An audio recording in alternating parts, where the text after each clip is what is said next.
Казвам се Ангел Ангелов и днес е първи от 3 дни, в които тренираме за атака на най-големия български тиган в книгата на рекордите Гинес.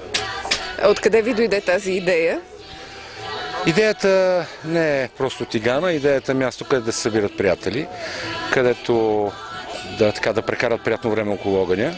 И тъй като когато приятели се съберат, трябва да хапнат и да пинат, най-доброто съдче, за да се сготви нещо хубаво, топло и приятно, е тиган. Когато имаш много приятели, трябва и тигана да е голям. Затова и тигана стана юнашки, стана голям, държи се перфектно. Това е първото му заграване днес. Учудващо добре се готви, лесно и надявам се вкусно. Ще го разберем след час и нещо. Колко човека смятате да нахраните с това, което е вътре? Това, което сме приготвили като порция, е около 330-340 порции. Ако се наложи, имаме готовност да заредим втори път. За около час и 40 минути се приготви всичко.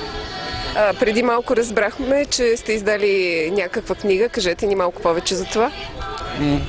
Издадахме няколко книги, свързани с Копривщица.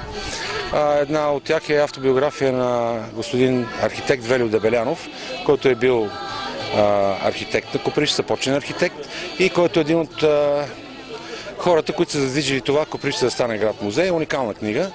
На разписание собственик обявихме една игра, томбола, начин да бъдем малко по-концентрирани в част от празници и се запитахме кога е гръмнала първата пушка. В колко часа е гръмнала всъщност първата пушка? Знаем, че е първата, но в колко часа? Всички отговори за наша голяма радост бяха в диапазона на верните, тъй като тогава имало и българско време, в смисъл времето на местните земи и времето на Истанбул, така че точен час не може да има, но е било във всички случаи преди обяд. И всички дали отговора в диапазона 9-12 часа получават една книга Копривщина сърцето, защото явно са си дали труда да прочитат малко повече, да си спомнят какво е написал Джендо, какво са написали другите, които пишат за Копривщица. И сега имам удоволствие да връча на дъщерята на една от познарите книжката Копривщина сърцето.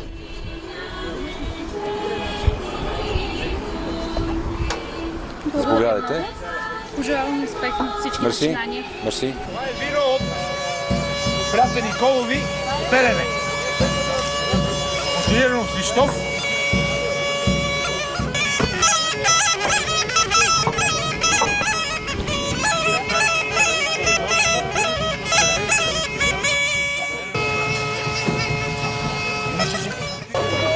Всичко да се снима. Още.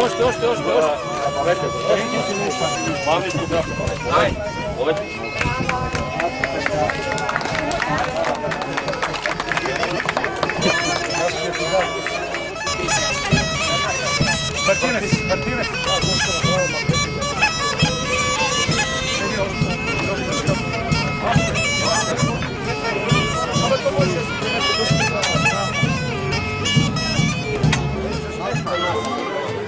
Най-големият тиган. И най-вкусният яст. Той беше там.